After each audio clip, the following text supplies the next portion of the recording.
Մեկ էլ բայց հանկարծ գալիս են այդ Չարենցեն սերունդը կամ գալիս է Հովհաննես Գրիգորյանն սերունդը, որ ասում ախպե չէ, էս չի գրականությունը, մենք նոր գրականություն ենք բերում, հələ տեսեք սենց էլ կարող լինի գրականությունը։ Սա իմ երկինն է, չափսերով այնպեսին, որ կարող եմ վերցնել հետս թե մի հեռու տեղ գնամ։ Այս անգամ խոսալու ենք 60-ականների սերնդի մասին, հատկապես այն մարդու մասին, ում երկուս էլ սիրում ենք, խոսքը Հովհաննես Գրիգորյանի մասին է։ Շատ լավ բան եղավ, ոնց որ Բաբկեն Չոբանյանը մի երկու բանաստեղծություն Հովհաննես Գրիգորյանից կարդաց։ Սովորական մարդու գրականություն է, մարդու հասկանալի, մարդուն ընկալելի, մարդուն հոգեարազատ, պատասխանը սևակին, որի ապրկելի Պեգասիցը տիշն է սովորական մարդկանց հետ քայլես։ Հայկական գրականության մեջ ընդհանրապես այդ ֆենոմենա շկոլա ասվածը ռեյլի դարում, անընդհատ սկրոլի դարում, պոեզիան ինքը ոնց որ լավ հնարավորություն է մի պահ ուղղակի դադար տալ, հիշել որ դու նաև մարդ ես, մարդը նաև ոնց որ ինտելեկտուալ ցանկություններ ունի, հակումներ ունի, ավելի խորքային էմոցիա այո,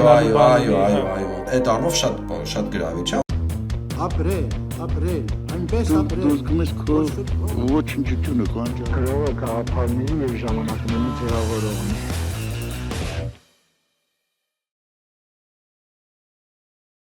Ողջունում ենք մեր սիրելի լսողներին եւ դիտողներին, եթերում է Չարքաստը, եթերում են արձակագիր արձակագիր ծրագրավորող ընտանիքի հայր հպարտ քաղաքացի Նորայր Սարգսյանը եւ պատմաբան մեդիա փորձագետ ինչ ասեմ Գոռ Մադոյանը խոսելու ենք այսօր պոեզիայից, հայկական պոեզիայի էլի ունեցել ենք եթերներ Չարենցի մասին, այս անգամ խոսելու ենք 60-ականների սերնդի մասին, հատկապես այն մարդու մասին, ում երկուս էլ սիրում ենք, խոսքը Հովհաննես Գրիգորյանի մասին է, բանաստեղծ, եթե չեմ սխալվում արձակել ունի գրած, բայց հիմնականում հայտնի որպես բանաստեղծ, խոսելու ենք ընդհանրապես 60-ականների սերնդի, խորհրդային Հայաստանի, այդ ցնհալի սերնդի մասին, խոսել ենք իրենց գրականության մասին, 90-ականների գրականությունից խոսանք, որտեղ իրենք նաև 90-ականներն են ակտիվ, Հովհաննես Գրիգորյանն իր սերունդը, խոսելու ենք նաև բանաստեղծության կարևորության մասին, արձակի մասին, ձևի մասին, բովանդակության մասին, ավանդույթի եւ նորարարության մասին, ինչը պետք է պահել, ինչը պետք չի փոխել, ինչն է ավանդույթը, ինչն է նորարարությունը, այնպես որ բաժանորդագրվեք մեր YouTube-ին, լայքեք, կոմենտեք, բաժանորդագրվեք մեր Spotify-ին, իդեպ ասեմ քեզ Spotify-ում շատ ակտիվ հավատարիմ հետևորդներ ունենք, շատ լավ են նայում, համարյա թե այտենց 60 հետևորդ ունենք մոտավոր, 60-ից 60 նայում են, որ podcast ես էլի, ասենք այտենց շատ կուր համայնք է ձևավորված։ Մենք քիչ ենք, սակայն մեզ հայր ասում։ Այո։ Հատուկ շնորհակալություն մեր պատրոններին մեզ հետևելու, գնահատելու, ֆինանսապես աջակցելու համար, նրանք քիչ քայլ առ քայլ, բայց ավելանում են։ Այսքանը սկսենք ու միանգամից երևի կարամ հարցով սկսեմ, որովհետև քանի որ նորան ոնց որ արձակագիր է, նաև բանաստեղծական փորձեր ունեցել պատանեկության տարիներին կամ երիտասարդության տարիներին, սենց հարցնեմ էլի։ Ինչի պիտի մարդիկ իմանան Հովհաննես Գրիգորյանի մասին, ով է Հովհաննես Գրիգորյանը, ինչ ենք անում մենք այդ պոեզիան, ինչ պոեզիա էր ինքը գրում, կամ ընդհանրապես այդ իրենց ով է Հովհաննես Գրիգորյանը, ում խիպտի մենք իր մասին իմանանք։ Հա, Հովհաննես Գրիգորյանը իմ համար շատ ոնց որ անձնական գրող է, այսինքն տենց իմ կյանքի ստեղծագործության վրա մեծ ազդեցություն ունի ու ինձ թվում է բոլոր ժամանակակից գրողները ու համարյա չեմ ասում բոլոր մի քիչ բան հնչում բնականաբար իրանից ազդեցություն ունեն, որովհետև ինքը այդ ոնց որ վերջին այդ մեծ բանաստեղծներից էր էլի, որ կարա իր հանդիպեր ռեալ կյանքում, կարա իր, չգիտեմ, կպներ էլի, բարևեր, խոսայր հետ բանաստեղծության մասին ու իրանց սերունդը էլի, ոնց որ մենակ ինքը չէ, ուղղակի իր դեպքում մի հատ այդ հետաքրքիր բան էր, ինքը հայկական գրականության մեջ ընդհանրապես այդ ֆենոմենա շկոլա ասվածը շատ քիչ է պատահել էլի հայ գրակի մեջ այդ բանը, որովհետև շատ անհատական են, բան չունեն էլի, ոնց որ հավես չունեն շարունակ, որ իրանց գրածը շարունակվի, հավես չունեն ջահելների հետ շփման բան, ոնց որ դասականանում են ու գնում են իրանց գործերով, բայց Հովհաննես Գրիգորյանն այն մարդն էր, որ այդ գրողների միության այդ մի հատ սենյակ էր վերցրել Հռիփսիմեի հետ ու իրենք բան էին անում, էլի բանաստեղծություն ազգանուն չունի, հա։ Հովհաննիսյան Հռիփսիմե ոնց որ, հա։ իրանք բան ունեին, էլի, տենց հետագայում երբ Հովհաննես Գրիգորյանը ոնց որ հիվանդացավ, հետո մահացավ, այդ բանը շարունակվեց, Վարլեն Ալեքսանյանն էր սկզբում, հետո Արտեմ Հարությունյանը եկավ ու այդ մի հատ տեղեր, գրողների միություն մի հատ սենյակ էր, ցոլքեր էր կոչվում այդ ժամանակ։ Ես ինքս ոնց որ հաճախել եմ, դրա համար ոնց որ ավելի ներսից գիտեմ այդ պատմությունները։ Այդ մի հատ տեղեր, որտեղ ժամանակակից գրողներ էին հավաքվում, տենց պատկերացրած 10 տարեկանից սկսած մինչև տենց 20 քանի, էլի։ Այսինքն նոր սկսող ու արդեն կամաց պնդացող գրողներ էին հավաքվում ու գրում էին իրանց գրածները ամեն օր ոնց որ ամեն 5 շաբթի օր այդ ոնց որ բան լիներ իմ համար օրինակ։ Այսինքն մի վարքան, եթե բան կար, չէ, թատերական ինստիտուտում եթե չես սխալվում, բաներ կար, չէ, այսինքն այդ ասում էին ինչ որ այս ինչ դասախոսի, ոնց էր կոչվում ստուդիա, ինչ որ մեկը ստուդիա չի ասում, այս դերասանական ստուդիան ասում կամ պրոդյուսերական ստուդիա չի ասում, այսինքն դա էլ գրական ոնց որ բանաստեղծական ստուդիա էր, հա, բանաստեղծական ստուդիա էր։ Հա, հենց այտենց էլ կարելի է ասել ու ինքը ոնց որ տենց տեղ էր, որտեղ գնում էիր, քանի որ ինչպես գիտես, ես 2010-ականներին եմ գնացել, 2000-ականներին էլ իհարկե մի բան չէր, որտեղ ընթերցող չկար, մանավանդ ոնց որ նոր սկսող գրողինով պետքա կարդարել, իսկ իրանց էլ տենց չէին կարդում, այսինքն այդ մեր համար գուրուներին էլ տենց ինչ որ իրանք մեծ ճանաչում չունեին, տարածում չունեին ու իրանց համար ոնց որ բաներ էլի, մեր համար ոնց որ իրար հետ շփվելու ինչ որ ուրիշ մարդու կարծիք լսելու բաներ էլ, որովհետև կամ տնեցիքիդ պետք է այդ կարդային կարծիք ասեին, չգիտեմ, կամ դասարանցիներին բան։ Դա էլ իմաստ չունի, չէ՞, բայց սկզբի համար։ Ну, հա, ցանկալի էլ չի իրականում, որովհետև կկարաս կոտրվես, մի հատ ով ինչ ճաշակ ունի, ընդհանրապես գրականությունից հասկանում են, չեն հասկանում, այդ թեման էլ կա, էլի։ Այսինքն ինքը մի հատ տեղ էր, որտեղ հավաքվում էին քննարկում ամեն 5 շաբթի օր, տենց ինչ-որ բաներ էլի, ոնց որ պրիչասիա լիներ, էլի, բոլորս գալիս էինք, ամեն մեկը իր գրածով, գալիս նստում էինք, կարդում էինք, հետո իրար լավ քննադատում էինք, այնտեղ բավականին sense իմիջիայլոց այդ 2010-ականների ես ենթադրում եմ նաև ավելի հին սերունդն էլ պատմեր, որ ավելի ուժեղ քննադատությունը շատ մեծ է։ Այսինքն իրար քլնգելու բան կար էլի, այդ բանին պետքա դիմանայր էլի, այսինքն ինքը ոնց որ մի հատ շկոլա էր, որտեղ դու գնում էիր, օրինակ ես որ գնացել եմ այդտեղ, ես այն տիպի ոնց որ խաբար չէի, որ ուրիշ մարդիկ էլ են գրում,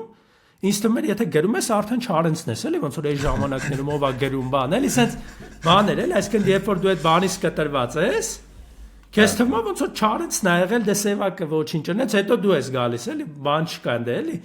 արանքներ, հիմա այս պայն ստեղծագործող բան, դες բաներ չկա մարդու համար, մեկ է գալիս ես տեսնում ես ախպեր, չէ, ահագին գրական ընթացք կա, գրողներ կան, հետաքրքիր ուղղություններ կան, շատ են, չէ, գժանացել է, հետո դու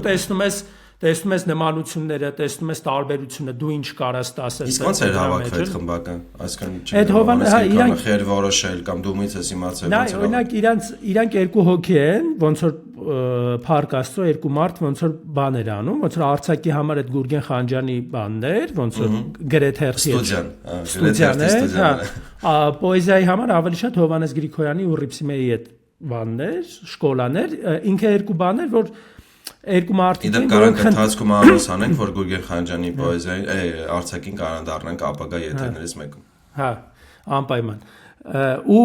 ինչն է հետաքրքիր էլի, ես տենց բան չունեմ էլի, որ իրանք ինչ որ տենց պարտքի զգացում ունեին, բան ավելի շատ գիտես ինչ պահ կար, իմ կարծիքով մարդկային պահ կար, որ իրանք ինչ որ բան էին անում, որը դասական այդ բանի կողմից, քննադատության բանի կողմից շատ դժվար էր ընդունվում, հասարակությունը ինքը մի տեսակ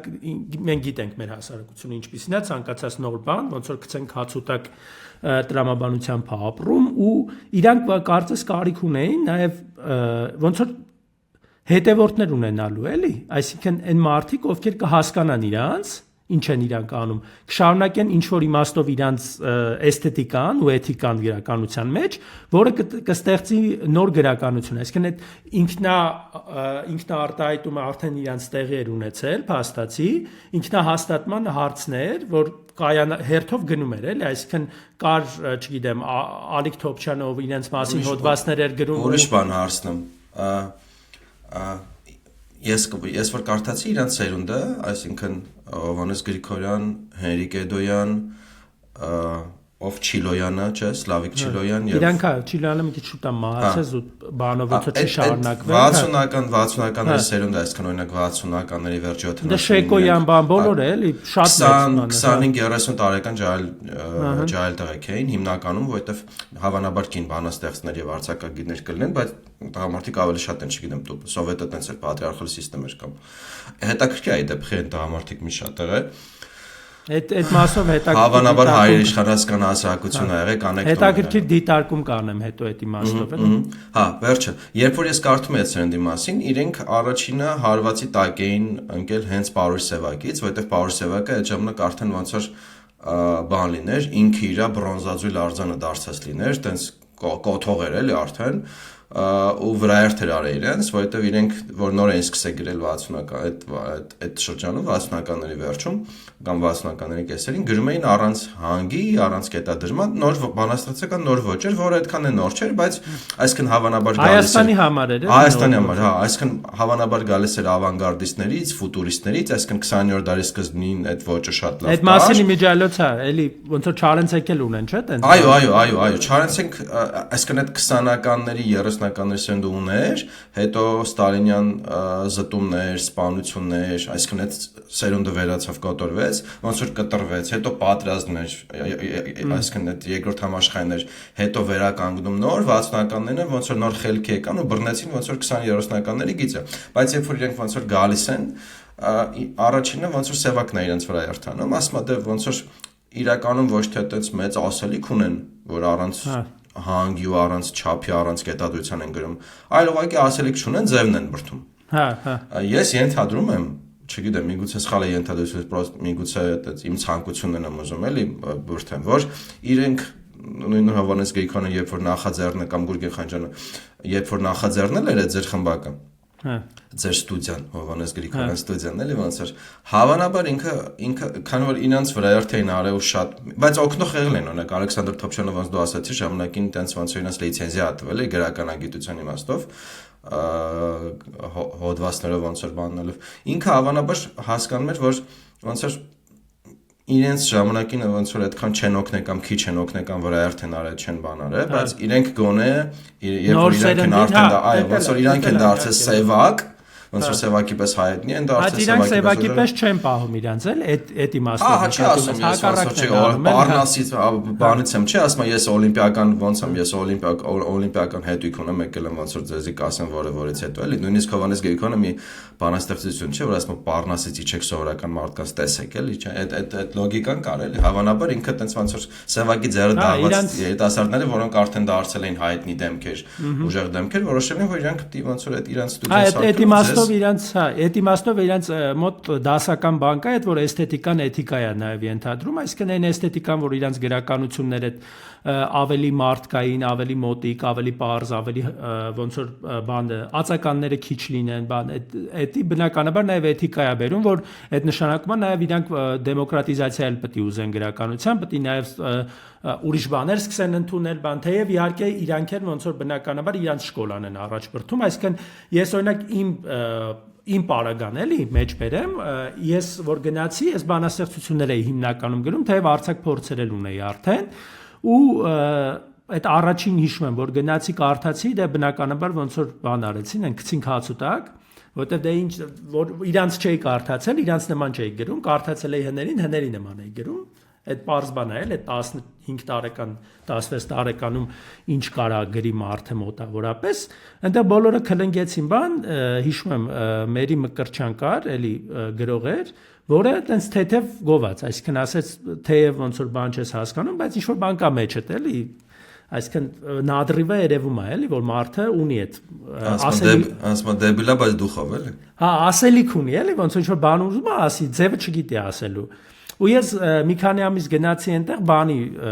այն իմաստով որ ուղղակի լսում էի, չէի կարդում։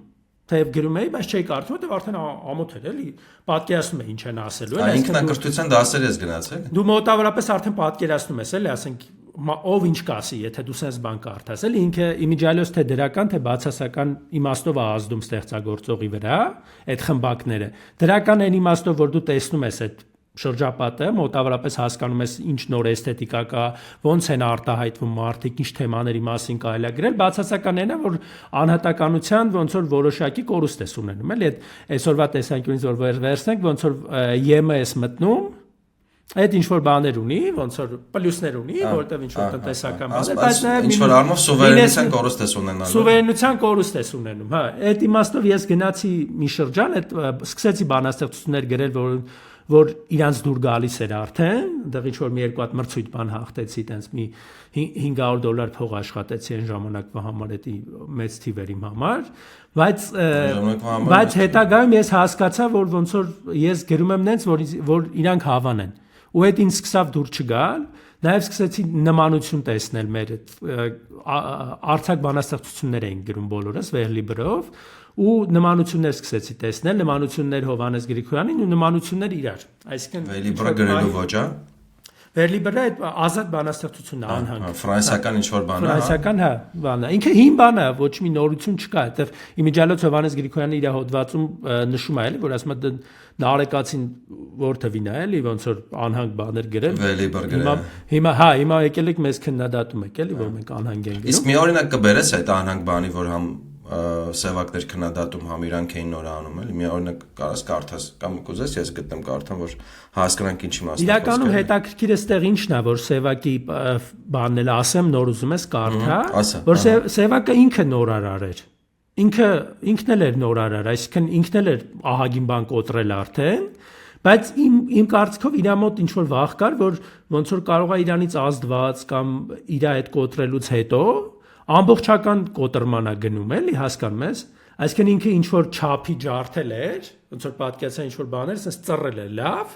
մեկը տեսա, որ իրանից հետո գալիս են ավելի են ուզում ծռեն ու ոնց որ մոտը վախեր առաջացա, որ կարող է ջարդեն, էլի, ասենք փչացնեն այդ բանը։ Կամ կարող է իրանից կամ կարող է կներես արտադրությունից իրանից լավ ծառողներ են, էլի։ Դե այդ արդեն այդ միշտ կա գրականության մեջ, այդ չի կարա, էլի, շատ ուժեղ էգոների ու էգոիստների բախում է, իմիջիալոց այդ Պրոստը գրականություն եւ միանգամից է, ոնց չի այսքան ուրիշ մասնագիտական գրականության մեջ էգո չկա, հիմնական գրականության մեջ ինքը հիմնական դեր ունի, էլի, որտեվ նայ նույն բանը ես քեզ ասեմ, որ այդ հավաքները բան նաեւ ինչ իմաստով էին ինձ օրինակ նեղում, որ երկար դժվար է շփվել այդքան իրանց վրա կենտրոնացած մարդկանց հետ։ Այսինքն բոլորը ոնց որ աստղեր են պատկերացրու, հավաքվում են իրար հետ ու ոնց որ ամեն մեկը իր ձևով բանում, ինչ որ պահիտակ եմ որ ասում ես ախպեր կլինի, ես ուրիշ մարդկանց հետ շփվեմ, էլի, հոգնածնում է այդ, էլի, իրոք։ Ու ես այդ մի երկար շրջան այդ դեպքերից հետո գրողների հետ չէի շփվում, էլի, համարյա, ասենք այդ հայտնի բանը կա, գիտես չէ, մեմ բան կա, պատմությունը կա, չէ, երևի բանը գրոտեսկային է, բայց կա որ Պիկասոին ասում էին դուք տարբեր բոհեմական խմբերում եք, էլի, ոնց որ առնչվում ասում փիլիսոփաներ, բաներ, գրողներ, բաներ ում հետ է ձեզ ամենահետաքրքիր, ասում ամենաանհետաքրքիրը փիլիսոփաների հետ է ու գրողների հետ է, ասում որովհետև ինչ որ վերամբարձ թեմաներից են քննարկում, խոսում ինչ որ մեծ հարցեր բան, ասում ամենահետաքրքիրը նկարիչների հետ է, ասում խի որովհետև նկարիչ եք, դուք ասում չէ, ուղղակի դրանք քննարկում են Էժեն Ռաստվարիցել որտեղ է, էլի, ու գրոտեսկ կա այդ պատմության մեջ, բայց լոգիկա էլ կա, էլի, ինչ որ շունչը փոխանցել է, էլի, ասում Էժեն Ռաստվարիցել գրականության նյութը հենց ինքը բանն է, այտենց ինչ որ մի քիչ հեղուկ բան է ու այդ տալիս է նաև ոնց որ ոնց որ ասում են միջև շիզոֆրենիա բան է տալիս էլի ոնց որ ամպլիտուդ կարա տա ու արդեն կարա հոգնածնի էլի այն անեկդոտ կա չէ ասում հիվանդանոցում առաջին այդ գժանոցում ասում ով առաջինը խալաթ հակավ բժիշկն է Էտել է բան ու այնտեղ մի հատ էլի բան կա Դավլատովը ունի որ ասում է պոետները սիրում են ոնց որ մենակություն ավելի շատ սիրում են մենակության մասին խոսալ լավ կամպանիայում էլի ոնց որ այդ բանն էլ կա էլի այսինքն ինչքան էլ ոնց որ այդ մենակության անհատականության բան կա ինքը մեկը կարիք ունի ինչ որ մի հատ մասայի մոտ լեգիտիմանալու ոնց որ ցույց տալու իրան բան ու այդ խառը մի հատ բան էր էլի մի խոսքով ու մի հատ Վերլիբրի օրինակ եթե գտել է դե շատ կա հիմա Հովհաննես Գրիգորյանը չգիտեմ ինքը Վերլիբրովա թե չէ բայց 75 թվականի առաջի ժողովածուն էս մեկն է 75 թվականի երկեր առանց երաժշտության ժողովածուն է մի գործի մի մասն եմ կարդում որին ինձ է դուր եկել բոլորովին սխալ է մտածելը։ Բոլորովին սխալ է մտածելը, որ արձանների ցանկությամբ է հաստ նրանց վրա նստած ձյան շերտը, կամաց թող կատարվի այն ամենը, ինչ որ պատահելու է մի օր ինձ հետ, բոլորովին սխալ է մտածելը, թե դժբախտություն է դա։ Ճիշտ ժամանակին չեկած այդը ներողություն եմ խնդրում իմ պոեզիա չկարդալ ունակությունների համար։ Ամոշնիա, տեղից հանք չկա, դու ոնց որ ներած բաննել ես կամ։ Ճիշտ ժամանակին չեկած երջանկությունը խանգարում է մեր կյանքի կանոնավոր երթը, եւ մենք ստիպված խառնում ենք մեր բոլոր դարակները, խառնում ենք, բայց իդեպ գրած է բանը հետ մատնա այդքան ինձնից չի, որտեղ պահված են արդեն դեղնած նամակները, արդեն դեղնած թաշկինակներ, խամրած լուսանկարներ եւ բազմաթիվ լուցկու հատիկներ, եւ պետք է պահպանել հերթականությունը, պետք է գտնել բաց տեղը, որտեղ պետք է դրվի ճիշտ ժամանակին չեկած երջանկությունը։ Միասի վերլիբրա թե չէ։ Հա, իհարկե վերլիբրա։ Ու մի հատ է բան ասեմ, երևի թե բանն էլ կա, էլի, ասենք սևակն էլ է մոտավորապես քոպես կարդացել, դրա համար է ջղայնացել։ Որտեղ որ դու ես կարդացել, հիմա որ լսենք, ասեն արա դե հա էս ինչ է անել։ Կարամ ուղարկեմ մի հատ դու կարդաս, տեսնեմ դու ոնց ես կարդում։ Հələ ուղարկի ես է կարող։ Այդ իմիջիալոց հետաքրքիր բան է, որտեղ անհանգության ու տենց կիսահանգության դեպքում կարդալու ձևը շատ էական է դառնում։ Ես մի հատ տեղից հանք չկա, մի հատ էլ բան ես, չէ՞։ Հա, ես մի ընկեր ունեմ, Արամ Թարվերդյան պոետ է ինքը էլի, ու իր բանաստեղծությունը երբ որ դու ես կարդում, ոնց որ պահիտակ կարաս չբռնես այդ vibe-ը, էլի, ոնց որ չբռ, բայց որ ինքն է կարդում, ասենք բան ես լում, էլի, մեջքի գնում ես, էլի, այսինքն ես օրինակ այտենց առաջի անգամ շոկի մեջ էի, երբ որ բան կար 90 որ թվիներ 1 թե 2 թվիներ 90-ականներին էր Բրոդսկու մասին ռուսական Ռասիան RTR-ն ժամանակվա դոկումենտալ կինո էր նկարել որ Վենետիկի բաներով հա երբ որ ինքը օրինակ այդ Վենետիկի այդ թանգարաններում, տաճարներում, շենքերում ինքը իր գրածն էր կարդում, ընդ որում ես մինչև այդ կարդացել եմ տարբեր ժողովածուներ, բայց որ ինքը իր գրածն է կարդում լրիվ ուրիշ բան է, չէ՞։ Ոնց որ երեք չի ուրիշ բառ լինի, մի հատ էլ ուրիշ բան գրած լինի, ասում որտեվ ինքը չափը գիտի, տեմպը գիտի, դաթարները գիտի, շեշտերը գիտի, բայց այդ հերիքա ոնց որ է, բայց այդ հերիքա մի անգամ որ դու իր կարդացածը լսես, դու էլ ես արդեն սկսում տենց կարդալ։ Այսինքն ինչ որ իմաստով նաև այդ պոեզիայի մեջ այդ բանը կա, էլի։ Միտեղ մեկը պիտի առաջ բան ոնց որ պիտի առաջնորդի քեզ, ես տենց օրինակ մի ժամանակ ինձ քույրս 10 տարեկան բաներ ինչ որ դպրոցական տարիքում դաժե չէ, ավագ դասարաններում ինչ որ բաներ, ասմունք էր գնում, ինչ որ դասախոսը մի անգամ սովորացրել էր բանը, Չարենցից ինչ որ գործ էր տվել, դոփումեն ձիերը, անքնությունն է, եթե չեմ սխալվում։ Հա, անքնությունն է, հա։ Ասում էր դուրս հա, այդ իր դասախոսը շատ հաճելի կին էր, ինքը տենց ոնց որ ասմունք էր դասավանդում նաև գրականություն, բան, ինչ էր ասում էր Չարենցի անքնությունը դոփում են ձերը, պիտի կարդակ դոփալու ձևով։ Դոփում են, ասում դինես կարդաս, որ ասես նստի վրա։ Այ դոփյունները դոփում են ձերը։ Այ, այդ հետո բան դարավ, չէ՞, դինջը եթե չեմ սխալվում նույնիսկ երկեմ, հա, բանն են արել, բայց այդ բանը կարելի է այսքան որովհետև ինքը լավ բանաստեղծությունը, լավ գրականություն իր կարդալու, ոնց ասեմ, ձևեր ունի, կարդալու մոտեցումներ ունի, հատկապես պոեզիան։ Չարենցի մոտ էլ այնտեղ բաներ կա, որ տենց իմիջիալոց էլի մի հատ հետաքրքիր բան ասեմ, օրինակ իմ համար ես Չարենցը իմ սիրած, ինչպես հասկանալի է ոնց որ ասում ես չարքաստից մեր էլի սիրած ոնց որ կերպարն է դաժե կարանք ասենք, ոչ թե գրողն է, ոնց կերպար, գործերն էլ եք սիրում, բայց կերպարը ավելի տենց։ Գիտես ինչ բան կա, Չարենց, օրինակ Չարենցի գործերը ես այդքան սիրելով համարյա ոչ մի բան անգիր չգիտեմ։ Բայց օրինակ, գիտես ինչ, որտեվ այդ բանի բարդություն կա, հանգի բարդություն կա, ձևի բարդություն կա իր մոտ, որ դժվար է։ Ինքը օրինակ Տերյանը հեշտ է հիշվում։ Հա, Տերյանը հեշտ է հիշվում։ Թումանյանը вообще կարաս չիմանաս, ասում ես անկախ քեզից, որտեվ իր հանգի ձևը են, որ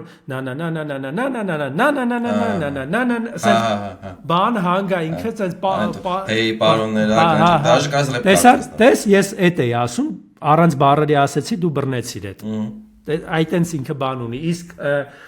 այս դեպի գալիս է, ինչքան գալիս է ժամանակակից պոեզիա, ինքը արդեն ունի այդ անհատական ընթերցման թեման, որը կարող է գրողն է զգում ավելի շատ հանգը ու շատ մեծ այդպես բան կա, միշտ ինտերնետում պատահում է, էլի ժամանակ առ ժամանակ ինչ որ մեկը, որը նոր բացահայտում է անհանգ բանաստեղծությունը ու գրում է, ես է կարամ գրեմ տենց բան, այսօր առավոտ զարթնա գնացի, ինչ որ sense մի հատ բան է գրում, ասում է հենա ինչով է տարբերվում սրանից բան, այդ բանը կորում է, էլի մի տեսակ։ Անեկդոտը լսել ես, այդ ինչով է բանը, այդ որ թակավորը որ տղեկին կանչում ոզմա կյանք բացատրի։ Են Ահա, փոքր տղան ասում է մի ցախը ջարդի ա, մեր լսողների ու դիտողների համար պատմենք էլի նորոն գիտի։ Ոզնիներից փոքր ցախը տալիս է, ասում ջարդի ջարդում ա, մի խուրձ ցախ ա տալի, ասում կարաս ջարդես, փոքր ասում չեմ կարող ջարդեմ, ասում հա սովոր, ասում հա սովոր ա, մեծին ա կանչում, ասում լես մի հատ ջարդի ջարդում ա, խուրձն ա տալի, ասում լես խուրձը ջարդի, խուրձն էլ ջարդում, ասում դե արես եզին բան բացատրի։ Իմ այդ կասած էլի դե մարի բացատրի էլի։ Հենց այդ է, ինքը որտեղ բարթանում է, նայ Թումանյանի ու բանը, ասենք Թումանյանենց դեպքում հեշտ է բացատրել ինչի է Թումանյանը, որտեղ ինքը քանի որ ինքը չի ցածրացնում իմիջիալոց ես չեմ ցածրացնում հիմա Թումանյանի բանը, էլի, այստեղ ուղղակի ժամանակի բան կա, էլի, այսինքն նայ, հիմա օրինակ վերցնենք ես մի հատ էլի այդ այսօր ինձնից ենք մի տեսակ խոսում, բայց էլի պետք է ասեմ, էլի, ինչ որ շրջան կար 2010-ականներին, որ մենք էլի տենց մի հատ խումբ ունեինք, հավաքվում էինք ու այդ խմբի մեջ էին ոնց որ կոմպոզիտորներ, ժամանակակից գրողներ ու ժամանակակից նկարիչներ, Հասմիկ Խեչիկյանն էր կազմակերպել Cultural AM կար այն ժամանակ, հիմա էլ կա ոնց որ այդ խումբը մեզ բոլորիս 5 գրող, 5 նկարիչ, 5 կոմպոզիտոր մեզ տարան էլի գրողների բան են Ծաղկաձորի գրողների տունը ու այնտեղ էսենց էքսպերիմենտներ արեցին իրանք ինչ որ երաժշտություն էին գրել մենք մի հատ հատված էին գրել ոնց որ մի անգամից իրար հետ ակտ էին կանում միջգիտակարգային օրգաններ հա ինչ որ sense հետաքրքիր բաներ ու մենք չենք հասկանում ամենաշատը չենք հասկանում երաժշտությունը որտեվ երաժշտությունը այսօրվա ակադեմիական երաժշտությունը շատ դժվար է ընկալել այն ու ես ինչ բան բերեցի էլ ինչ պարալել էր բայց այդ ոնց որ չենք հասկանում բայց դենց վախում ենք խոսանք, որտեվ հասկանում ենք, որ չենք հասկանում։ Բայց գրականությունը, քանի որ ինքը տառերով է, ոնց սաղին թվում որ գիտեն այդ ինչա է, ու այդ ցանկացած այդ մի հատ ոնց որ սկսնակ ամենաարագ բզելու բանն է։ Ամենահորի բանը գիտես որն է, ամենահորի բանը ես որպես ոնց որ առաջի մասնակցում պատմաբան կարող ասեմ, պատմության ընկալումն է, որ այդպես նստած միտեղ խոսում ես ինչ որ մարդիկ են ինչ որ մեկ էլ ախպեր դե պատմությունը սաղսը գիտենք ոնց են գրում էլ, որ չէ ախպեր չգիտենք ուղղակի դեբիլ եք ոնց ասեմ, դա հասեք ոնց ասեմ, նորմալ պատմագիտություն ոնց ասեմ, նորմալ պատմագիտությունը պատմավեպից չեք տարբերում խոսքի, պատմությունը իմացածն է խոսքի վարդանանքն է, իսկի նորմալ խորենացի չեք կարդացել որ խորենացի կարդեք կիմանայիք որ պապին խնջույքի վաղ չեն սպանը չէ ոնց ասեմ էլի հա լուրջ ասեմ այդ բանը կա այսքան պատմությունը ամենաթշվառն է այդ առումով որտեղ մարդիկ գիտեն որ ինչ որ բան են կարդում դա արդեն պատմություն է կամ պատմություն է կամ ընդհանրապես եթե ինչ որ բավարար ասма խոսքի չգիտեմ այնտեղ ասում դե մեկը պատվեր են տվել հիմա ոնց են պատվեր տալի գրում ասում իսկ եթե գիտես որ պատվեր են տվել ուսումնասիրում ես դա ոնց եմ կախում եմ մոտ այդ քո ասածն էլի տառերը գիտեն բառերը հասկանում են Իտո այդ էլ չեն խորանում, որ ասենք բանաստեղծի կամ արձակագրի բառի դրած իմաստը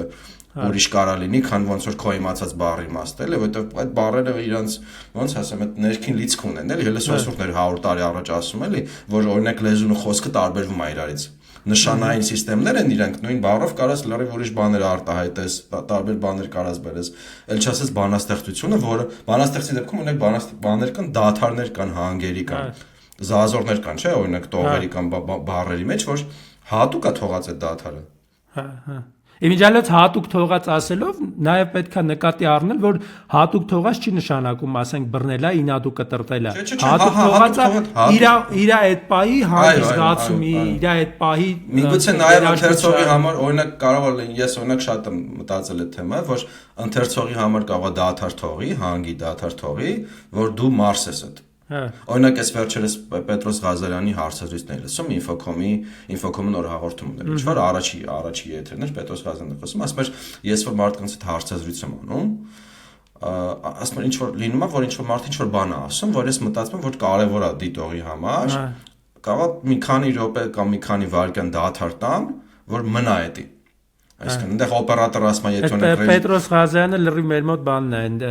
հիշում ես Comedy Club կամ այդ Projector Paris Hilton հաղորդում կար որ ոնց որ բանը Ֆիլիպ Կիրկորովի մասին պարտադիր պետքա մի հատ ինչ-որ մի հատ Առաջ շատ լավ բաներ ասում որովհետև ասում են օրինակ լավ ասում են հարցազրույցի համար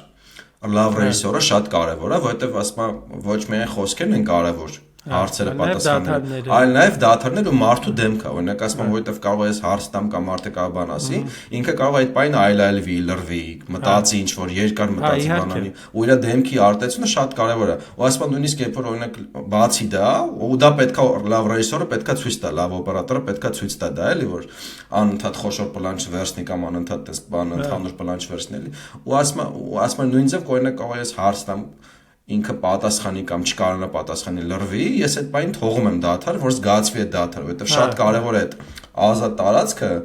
դատարկ տարածք չի էլի ինքը ազատ տարածք է, իր իմաստով լցված տարածք է, ջոկի։ Այդ մասին իմիջիալոց հենց Հովհաննես Գրիգորյանն էլի բան ունի ու արի մի քիչ հələ ուզում ես հետ գանք Հովհաննես Գրիգորյանի մի թեմային ինչ է լինում այդ Պաուլ Սևակին հասանք որ ինքը ոնց որ քլնգող հոդված է գրում իրանց մասին ու ելույթ ասում են բանա ոնց են սպասի ասում են բանաստեղծությունը արցակի ձևով կամ արցակա բանաստեղծական ձևով էլի ասում ոչ են նորմալ է ոչ են ոնց որ ասում են յիրիբնի միասեկ էլի երկուսը տել ոնց որ համ արցակ չեք կարող գրել համ ու շատ ուղիղ ասում անարժեք ստեղծա անարժեք բաներ են գրած դրա համար են ձևի հետևից ընկած ու բացի Սևակից հանվես խոսքի չգիտեմ ինչ որ տենց ինֆլուենսերներն են, ես բլոգերներն եմ, որ բովանդակություն չեն կարող ստեղծել, բայց հատո խոսքի տես լավ մարմին ունեն, էլի։ Ոնց որ մենք որ չունենք ստիպված բովանդակություն ստեղծենք, այդ բանով է։ Ով ինչ կարող է դա տալի, հայ, մեկի կոնտենտը մարմինն է, մեկի կոնտենտը խոբերան է, էլի։ Հա, ոնց որ կարանանք only fans անենք, ասենք այս բանի չարքաստի հույսին չենք մնել։ Շատ երկիմաստ չէ, մեկի կոնտենտը բերան է, բայց հա, վերադառնանք Հովհաննես Գրիգորյանի բերանը։ Հա, Հովհաննես Գրիգորյանը այդ ամբողջ քննադատությանը պատասխանում է հոդվածով, ինչը շատ իմիջիալոց շատ կարևոր բան է, հիմա կորած այդ բանը կորած է համարյա, որովհետև ոչ մեկին հոդվածով չի բանանում, էլի։ Հա, ստատուսով են պատասխանում։ Հա, ստատուսով, բայց ստատուսը այդ բանը չունի իմ կարծիքով, էլի, որովհետև ինքը այդ օրը գրիր անցավ գնաց, էլի։ Ինքը ձևից է գալիս, էլի, այսինքն նայ, օրինակ հիշում եմ էլի իմ կյանքից դեպք պատմեմ, որ մի անգամ ոնց որ ինչ որ գրողներով ինչ որ տեղ էին գնացել, հետներս ուրիշ մարդիկ էլ կային, ինչ որ ալիաս էին խաղում, ես ինչ չէին կարող, ցես խառը բաներ էին կարող գրականության հետ կապ չունեցող ու այդ անծանոթ մարկանցից մեկը որ այդ օրը մեր հետ էր, հաջորդ օրը թվիթ էր գրել, ասում ախպեր 1920-ական թվականների ասում գրողները բաներ էին գրում, ոնց է չարենց հենց այդ բանը Երեքի դեկլարացիայի տիպի բաներ էին գրում, հիմիկվա գրողները ալիաս են խաղում դրա համար այս միջակին է։ Այդ բանը կա էլի, այսինքն այդ կարևոր է այդ բաները պահել էլի, օրինակ մանիֆեստներ բաներ են գրում, հիմա ալիաս են խաղում, թեև համաձայն չեմ այդ բանի հետ, բայց ընդհանուր հասկանում եմ իր ասածը ինչ է էլի, ու այդ բանը ուրիշ է մտածում դուք հեսա նստեք մի հատ բան գրեք մանիֆեստ։ Այս բանի մանիֆեստ գրելը կամ այս հոդվածով պատասխանելը ինչով է կարևոր, որովհետև ինքը պատմության մեջ ոնց որ մի հատ ինչ որ կետ է դառնում, հիմա մենք ոնց վերցեցինք երեքի դեկլարացիան, չէ, այդքան խորացանք այդ ինքը ինչ էր, ինչ միջավայրում է ստեղծվել բան, հիմա նույնը Հովհաննես Գրիգորյանի բանը, իմիջիալոց պատմագիտական թերթի 70 թվականի նոյեմբերի 6-ի համարում է գրում, թե ինչպես անհետացավ բանաստեղծությունը, որտեղ ինքը հենց իրանց մեղադրում էին բանաստեղծությունը ոչնչացնելու, հա, հանգը կորցնելու, կետադրությունը վերացնելու, в общем, տենց ասում են եկել ինքը բացում է այդ բանը, որ ոնց որ բանաստեղծությունը չի անհետացել, հակառակը ինքը ստացել է նոր ձև ու այսօրվա մեր ընդհանրապես այս չարքաստը որ որոշեցինք իր մասին խոսանք ու մասնավորապես այս թեմաների մասին շատ խորանանք, հենց այն բանի մասն է, որ ձևը բովանդակությունից տարբերելը շատ կարևոր բան է։ Այսինքն ինչ է նշանակում բանաստեղծությունը անհետացել է։ Այսինքն բանաստեղծության մասին ինչ որ պատկերացում կա, չէ՞։ Ինչ էր ասում Հովհաննես Գրիգորյանը, ասում է պոեզիան խոսել է նշանակում, երգել ճիշտ խոսել։ Այս դեպքում յուրաքանչյուր բառ անփոխարինելի է իր արժեքի տեսանկյունից, իսկ քանի որ հանգավորելու դեպքում վտանգ կա հանուն կողքիկ հանգի գնալ բազմաթիվ բառափոխությունների, ուրեմն այժմ ավելի ճիշտ կլինի ընտրել սպիտակ բանաստեղծության կառուցման ձևը։ Այդ է հենց ուզում ասել, որ ընդհանրապես մարդիկ ունեն պատկերացում ինչա բանաստեղծությունը, այդ գալիս է դպրոցից, գալիս է իրենց կարդացած Ինչ է կարդացած բանաստեղծությունից, այդ նորմալ է, որ մարդիկ ունեն այդ պատկերացումը։ Բայց ցանկացած նոր գրող, նոր բանաստեղծ, մեծ բանաստեղծ թեկուզես, երբ որ գալիս է, ինքը բնականաբար այդ ձևի հետ խնդիրներ ունի, որովհետև ժամանակները փոխվել են, ասենք ոնց էին, Չարենցենք ոնց էին ասում, ասենք, չգիտեմ, գնացքա առաջացել, եսի ինչեր են նոր բաներ ստեղծել, էլեկտրաֆիկացիա է, աշխարհը փոխվում է, հեսա կոսմոս ենք թռնելու բանման, հիմա ես ոնց դնեմ աշուն նվնվամ, էլի ոնց որ Հիմա նկատի ունեմ այդ հանգի ձևը, ոչ թե աշունը որպես թեմա մեռած է, այլ աշնան մասին նույն ուրիշ ձև ես խոսում։ Այո։ Այդ ձևի փոփոխությունը երբեք չի կարելի ասել, որ ինքը ինքնանպատակ է։ Եթե մարդը ոնց որ տիրապետում է նախորդ ձևին, այսինքն ինքը կարա հանգով գրի, պրինցիպի, բայց ինքը որոշում է, որ չէ, ախպեր, ես հանգով չեմ ուզում գրեմ, կամ հակառակը, իմ մոտ օրինակ հակառակ բանն եղավ, որ ես նկատում էի, որ արդեն չեմ սիրում անհանգ ձևը, այնքան է շատացել այդ անհանգ ձևը, իմ մոտ էլ դրա դեմ ինչ-որ բան կար, ու ես սկսեցի կարդալ ժամանակակից գրողների, ովքեր հանգով են գրում։ Ու դա էլ իր մի հատ հետաքրքիր, այսինքն Ինչ նկատի ունեմ, որ ընդհանրապես եթե թեմային վերադառնանք, օրինակ հայրենասիրական թեմա, չէ՞, տենց մի հատ վերցնենք բան։ Ու մարդիկ կարան ասեն, որ օրինակ խոսքի, չգիտեմ, Հովհաննես Գրիգորյանը այս տրադիցիայի դեմ է, հայրենասիրական մեր այդ պաթոսի դեմ է, ու ինքը վատ է։ Իմ համար հակառակն է։ Ինքը այդ պաթոսի ձևը փոխում է,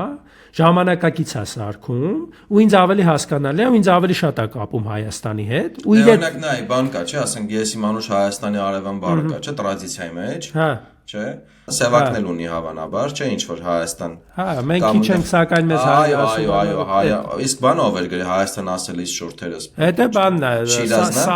Սահյանն է, հա, Շիրազն էլ հավանաբար Արարատը բանը։ Ապրես, հա, հիմա Հովհաննես Գրիգորյանը ունի Հայաստան բանաստեղծություն, իմ սիրելիներից մեկն է, բայց ես գիտես իր հետ սենց երկակի հեսա կկարդամ ու ես իր հետ երկակի խնդիրներ։ Ուզում ես այս մեկը ես կարդամ, որ կարդա այդ բանը լինի, էլի ոնց որ մարդիկ համեմատեն գրեն երկուսն են զիբիլ։ Հա, սա իմ երկինն է, չափսերով այնպեսին, որ կարող եմ վերցնել հետս թե մի հեռու տեղ գնամ։ Փոքրիկ, ինչպես ծերացած մայր, փոքրիկ, ինչպես նորածին զավակ, իսկ քարտեզի վրա ընդամենը արցունքի մի կաթիլ։ Սա իմ երկինն է, չափսերով այնպեսին, որ ազատորեն տեղավորել եմ սրտիս մեջ, որ չկորցնեմ հանկարծ։ Նայ, ես օրինակ ինձ ահա որ դուր է գալիս բովանդակությունը, Վանոյոտ բան ունեմ, այդ իրանց սերնդի բանը կա, չէ, մանրամասն սիրելու հայրենիքն է, փոքր, չգիտեմ, մեծ այն որ բան, չէ, եթե չեմ սխալվում, որ ասում հայրենիքի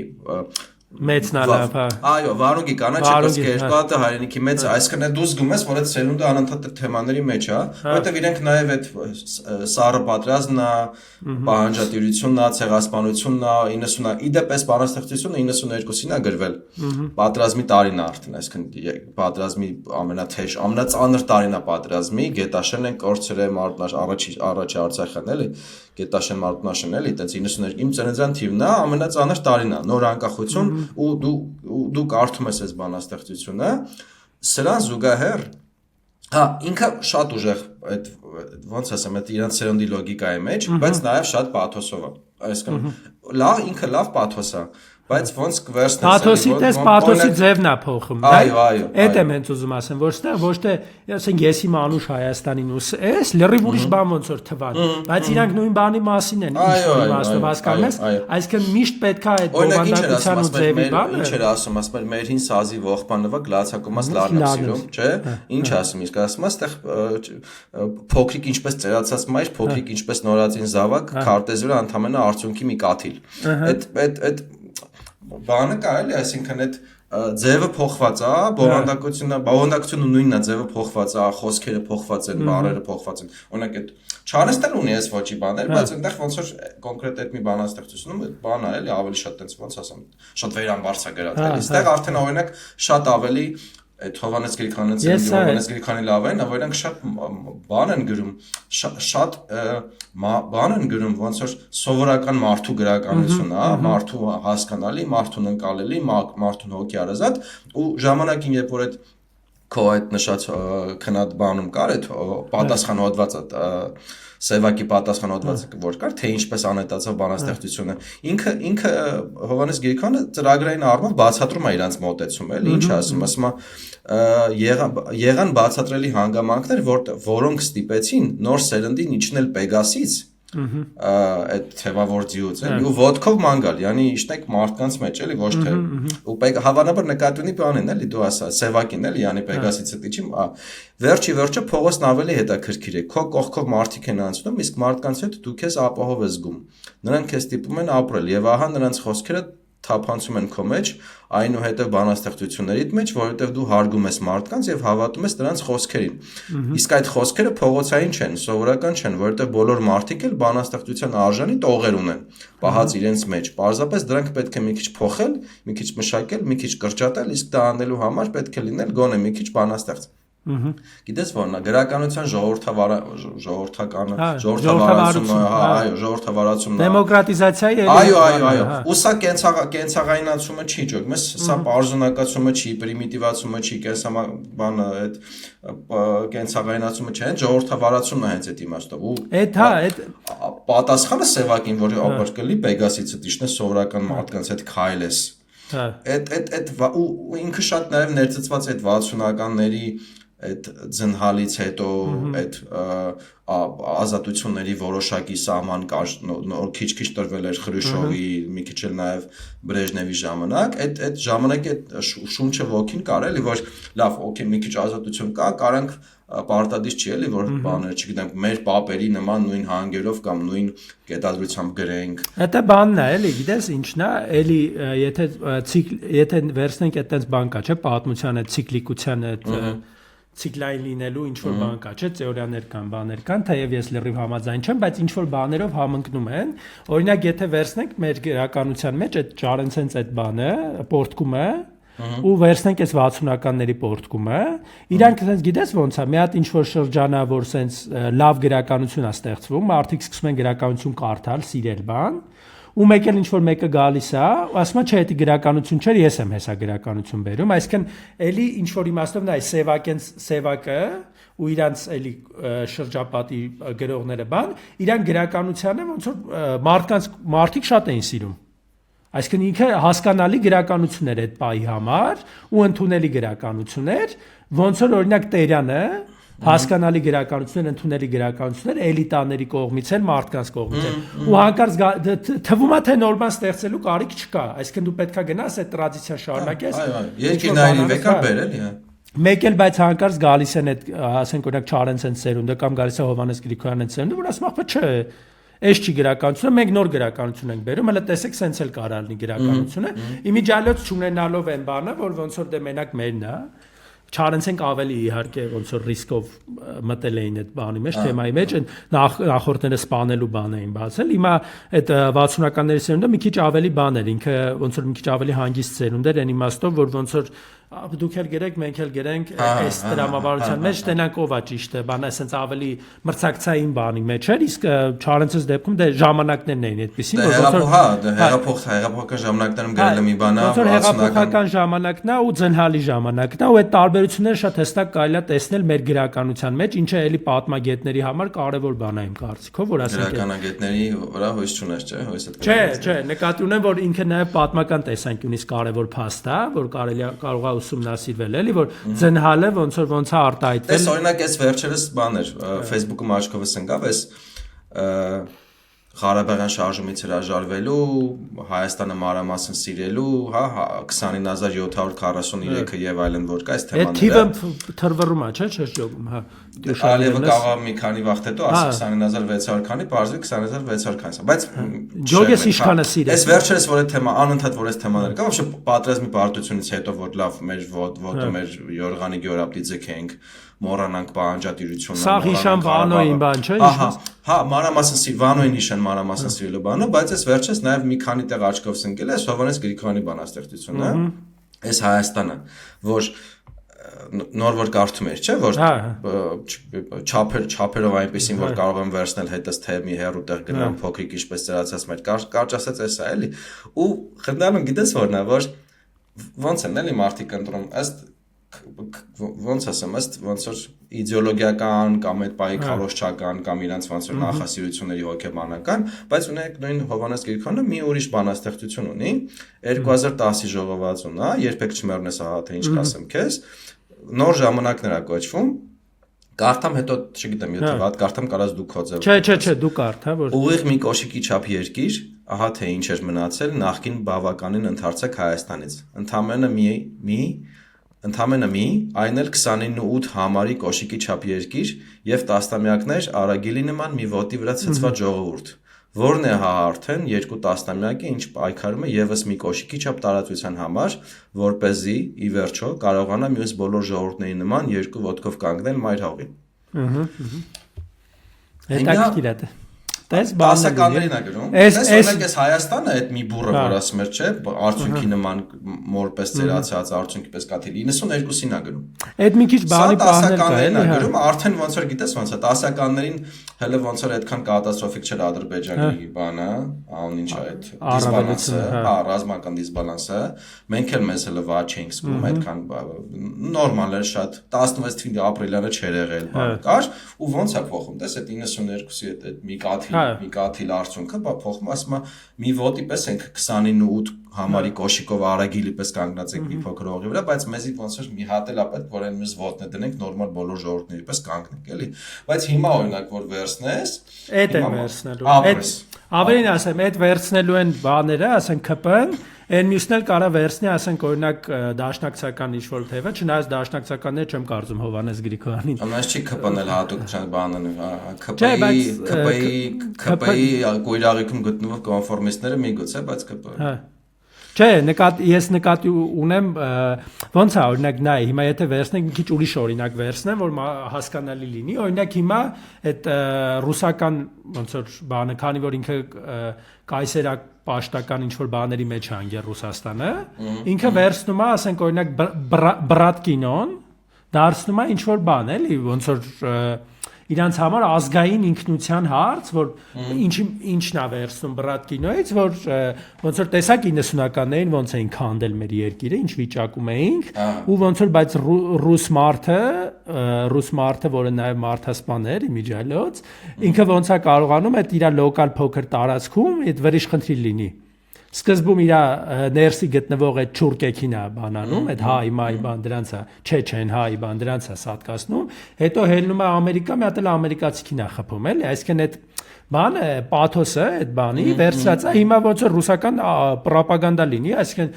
անգամ բաները համերգներ է լինում, որ այդ երգերն են երգում այդ կինոյի մեջի ու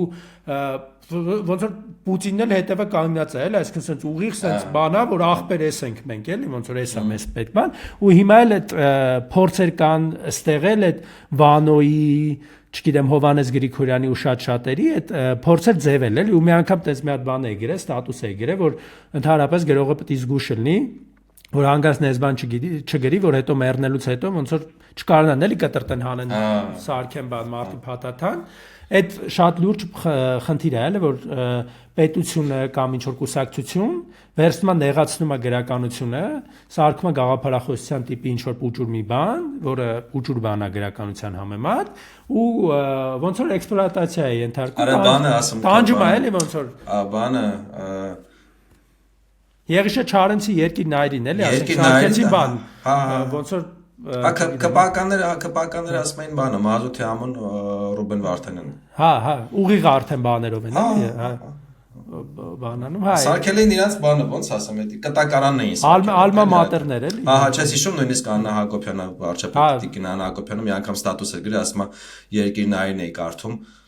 բանում օթանավում, ասում է հետո դուրս եկա արդեն ոնց որ դուրս է եկե գնացել էի բագաժ մագաժ, հիշեցի որ բանս մոռացել եմ, գիրքս մոռացել եմ, ասում է դեսպանին ղրգեցի, որ գնա գիրքը բերի, ասում է չթողեցին, ասում է բայց տենում եք էլի լուրջ երկիրը որ նա Գերմանիան ասում է չթողեցին էլի որ գնար, ասենք դեսպանը լուրջ գիտես ինչ բանով էր գրում որ յանի այդպես դեսպանի ղրգեցի գիրքը բերի չթողին որ դեսպանը հետ գնա այդ բաները վանցնի մտնի օթան վերցնի բերի էլի այդպես ոչ այդ գիրքը կարելի մի հատ էլ արդեն չէ հա մոտս գիտես ոնց էր այդ հաբուրգիզմից է շոկ նախ մոտս այդ հաբուրգիզմից շոկ էր երկրորդ որ այդ դեսպանը մատրվակ է, ինչ է, այդ ղրգում ես գիրք բերելու բան է, որ տենց լավ դու ղրգում ես այն ուրա գնում, այսքան գնացելա չեն թողել, ջոգում ես հարցենա, դու ղրգել ես, այնի գնացելա չեն թողել էլի դե այդ խեսանում, այդ գրքից կարելի նորից առնում։ Ու հələ պատմում ես չէ ջոգում էլի, որ այդ լուչը չպատմես էլի, եղել է բողոքում ես, մի հատ է բողոքում ես, ասում ես դե Գերմանիա մորենք աշխատում էլի, Հայաստանի պես չի։ Յանի Հայաստան որ ղրգե հիմա Սամելոտնը հետներ բերել։ Հա էլի։ Դու շտա այդ գիրքը էլի։ Չարենցին է կարողա բերել, չէ՞ որ նա Ասա տատին լեր DVD-ը կվերցնենք։ Հա մի հատ խոսքի բան անենք, ես նվագելուց բան անեմ, դուք բարեք բան, չէ՞։ Բայց շատ սպասի շատ շահում հետ կանք Հովհաննես Գրիգորյան։ Հա այդ իրանց գրականությունը, այդ իրանց գրականությունը ժամանակի բովանդակությունը փոխանցող գրականությունն է, ժամանակի իմաստը փոխանցող գրականությունն է, ոնց որ ինքն էր գրե իչեք է ձեր Պեգասից սովորական մարդկանց հետ քայլեք, սովորական մարդիկ են գրականություն ստեղծում։ Ու լավը ո՞րն էր, ես օրինակ Արքմենիկի մեկ էլ Հայկի մոտ էի, Հայկից հաղորդում ունենա, իրանց մոտ էի լսել, որ իրանց ասում էր այնքան իսկական գրականություններ, այնքան իրական գրականություններ, որ իրենք 90-ականներից հետո էլ էին նույն ոճով գրում։ Նույն իմաստներով էին գրում, նույն բովանդակությունն էին ստեղծում, այսքան այն բաների պես չէր էլի, որ սովետիկ աթեիստների դասախոսները 90-ից հետո դարձան խոսքի կրոնի դասախոսներ, կնքվան, չէ՞։ Հա, դառան պատբան առաքելը կամ այն բաներ անհավատները կնքվեցին կամ չգիտեմ, այն պարտիական դասախոսները դարձան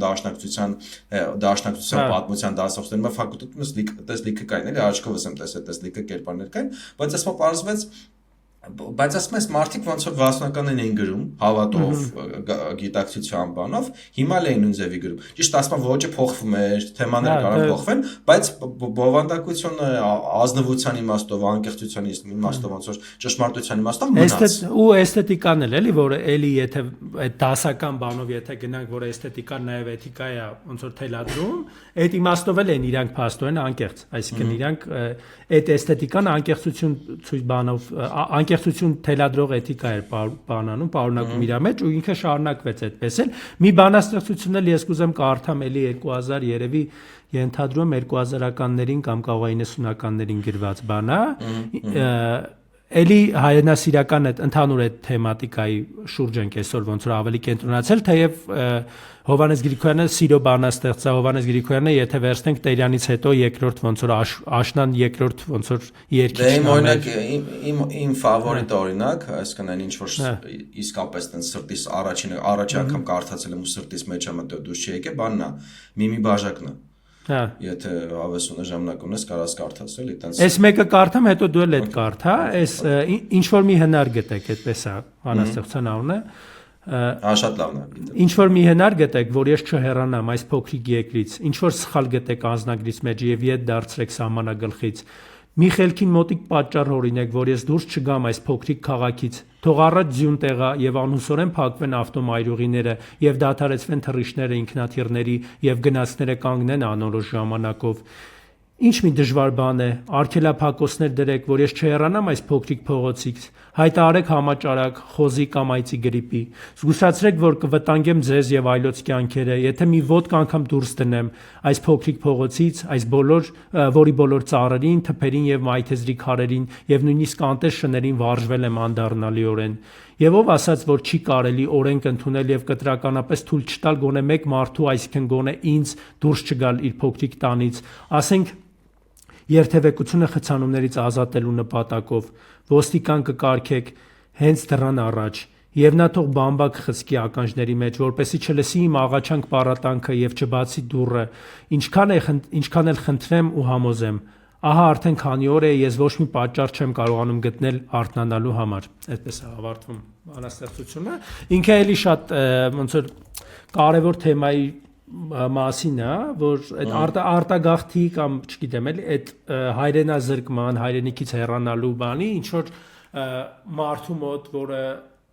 այն վիճակում է, այն հասարակությունը այն վիճակում է, որ այդ շատ տարածված բան է, շատ դժվար է դիմադրել է դրան էլի, այսինքն այնքան վատ է երկրում վիճակը, որ շատ դժվար է դիմադրել այդ ցանկությանը նորմալ ապրելու ու ինքը փորձում է ոնց որ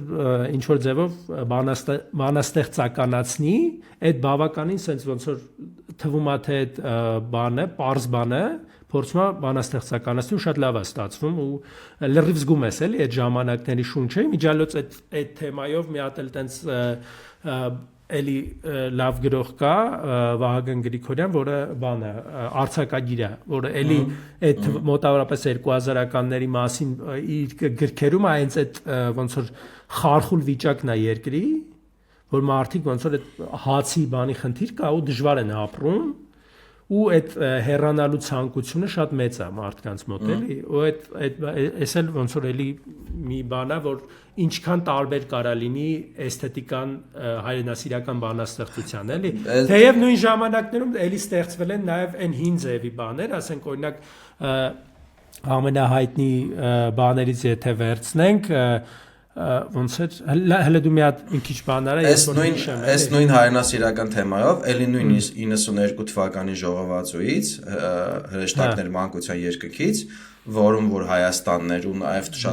շատ թույն գործեր կան խո բանը մենք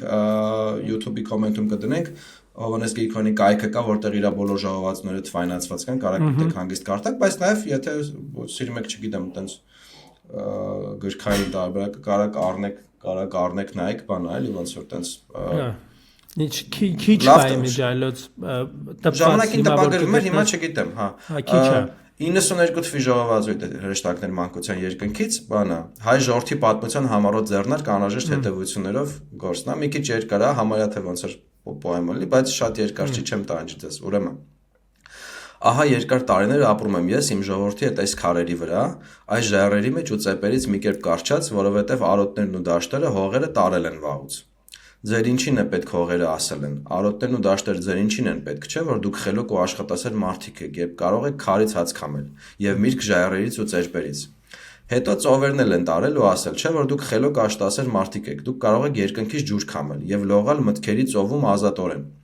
Ապա ճանապարհներն են տարել, բացատրելով, որ մենք հարուստ երևակայություն ունենք եւ կարող ենք ճանապարհորդել մտովի, ընդ որում մեծ հաճույք ստանալով նվազագույն ծախսերի պարագայում։ Իսկ հետո սկսեցին հացը տանել, որ քարից էին քամել։ Ասացին. դուք Աստծո սիրասուն զավակներն եք եւ առաջապահն եք նրա նվիրական զորքի։ Գթացեք ձեր հարևաններին, որ չեն կարողանում կշտանալ առանց ձեր հացի, իսկ դուք հին ու տառապած ժողովուրդ եք, դիմացկուն եք եւ ուրեմն կարող եք ապրել առանց հացի, օգտվելով առավել սննդարար հոգեվոր հացից։ Իսկ հետո դռները տարան, ծխնիներից տեղահան անելով եւ ամոթով տվեցին եւ ասեցին. ձեր ունեցվածքը փակի տակ եք դրել, դիտավորյալ, որպեսզի մութ բնազդներ արտնասնեք ձեր պարսոքի հարևանների մեջ, ստիպելով նրանց վտանգի ենթարկվելով լուսամուտից տանել այն, ինչը կարելի է շատ հանգիստ անցկացնել լայն բացված դռնով։ Ասացին նաև, դուք որ հյուրասեր ու խաղ ժողովրդի համբավ եք վայելում, այնուհանդերձ դիմադրության փորձ եք արել, հնարամիտ ու խորամանկ քայլ, որպեսզի ձեր հարևանները, բնության այդ պարզ եւ անմիջական զավակները, հարկադրված կոտորեն ձեզ եւ դրանով իսկ խայտարակվեն աշխարհով մեկ, ինչը եւ ձեր նպատակն է եղել հետին։ Ես մի քիչ ալարեցի միջև վերջ կարդա, բայց ոնց որ Արցախյան առաջի պատերազմի, երկրորդ պատերազմի թրիփի նոյեմբերի 9-ի եւ մնացած շատ ես ընթացքում ոնց որ անդադ ուզում եի, բայց ասի չկանգնացնեմ, էլի ոնց որ այդտեղ այդ կարմիր ցելի մոմենտն էլ կար, էլի ոնց որ մի ջղայնացրեք, աղբեր այդպես բան եք անում, կարմիր եք հագնում, մարդիկ ջղայնանում են, մի քիչ ձեզ զուսպայեք, մենք հին ազգ ենք, բան։ Այդ հա էլի ու իր գրականության մեջ շատ հետաքրքիր է, շատ լավ հումորի ու իրոնիայի բանը կա, այտենց ոնց որ գնում է միշտ ու նաև կա, չգիտեմ, հրապարակախոսական այդ բանը, այսինքն ինքը իր բանաստեղծությունները նաև հրապարակախոսական բան ունեն, էլի, լիցք ունեն իրանց մեջ, ինչը էլի հետաքրքիր է։ Իմիջիալոց էլի եմ ասում, էլի իր ու սևակի հակադրությունը շատ sense բան է դրած, բայց շատ բաներով նման են իրականում, էլի, այսինքն Սևակն էլ էլի բանաստեղծություն կոտրելու այդ բանը ունեց, լիցքը ունեցել է, նաև այդ հրապարակախոսական բանը շատ է մցրել, մի քիչ էսթետիկայի տարբերությունն է հստակ ու էլի բան է ուզում ասել, որ այստեղ էլի այդ Վանոյի այդ բանը կար է, այն հիշում ես, որ ասում է հայրը դե տենց անասուն բան շատ չէին պահում, ասում է պատմաբան էին։ Կամած ասում է այդ գալի բան էին անում, ասում է հետո մի քիչ ուշ էին զարթնում, ասում է տենց որ այդում էին արդեն պիկնիկի, ոնց որ էլ պիկնիկի տեղել չէր, ոնց գրաված էր լինում, ու տես կամած ոնց որ գալիս հասնում են արդեն մեր տները։ Ասում են հայրը, ասում են անասնապատ չեն, պատմաբան են, էլի։ Այդ իրականում ոնց որ շատ բան է, sense ինչ որ բան է հնչում մի քիչ sense բարձունակ կարա հնչի, բայց շատ խորքային բան կա այդտեղ, որ ժողովրդի կենսունակության բանը կա, էլի դրա մեջ, որ կենսունակ ժողովուրդները ոնց որ իրանց այդ բաների համար պայքարում են, էլի, իրանց այդ պուճուր բաների համար պայքարելով են ինչ որ բանի հասնում, այսինքն տունը նստել պատմաբան դառնալու այն մղումը, որ բոլորիս մեջ ինձ թվա կա, այսինքն է որ Դե ուրիշ բան էլ էր, չէ, ասում են հայերը այնքան արիստոկրատ չեն, որ ուշ արտանան, ամենքան բանվոր չեն, որ շուտ արտանան, հա, ինչ որ մեջտեղի, հա, ոչ բանվորը, ոչ արիստոկրատ, չէ, առևտրականի պես են եւ արտանում, չեմ կարող ասել։ Հա, այդ բանը կա էլ իրականում էլի տես իրա մոդել կա այդ Հովհաննես Գրիգորյանի ու Վանոյի բանը, այստեղ բավականին շատ է էսթետիկայի իմաստով ու էթիկան է դառնում նաեւ ու այստեղ բանն է էլի Հովհաննես Գրիգորյանն սերունդը իմիջիալոց այսօր շատ խոսում ենք հենց Հովհաննես Գրիգորյանի մասին, բայց իրանց սերունդը ընդհանրապես հետաքրքիր է, մենք խոսք ենք տալիս, որ մենք ունենանք ավելի հենց սերնդային եթեր, այսինքն հենց սերնդի մասին ոչ մասնավորի Հովհաննես Գրիգորյանի կամ չգիտեմ Հենրիկ Էդոյանի մասին, այլ կունենանք հենց ընդհանրական բան, որը մեզ պատմական տեսանկյունից է հետաքրքիր նաև որ այդ թվականին ոնց որ հասարակական իմաստով, պատմական իմաստով Հայաստանում ինչ է ստեղծվում, ինչ էր կատարվում Հայաստանում, այդպես կարանք թեթև անոնսել անենք, հեն, ինչ կասես, թե չարժի տենց բան անել։ Թող սպասեմ գուշակեն։ Լավ, արի չանենք անոնսը գուշակել, բայց ոնց որ առաջիկայում շատ հետաքրքիր մի նոր բան ֆորմատ ենք ունենալու ավելի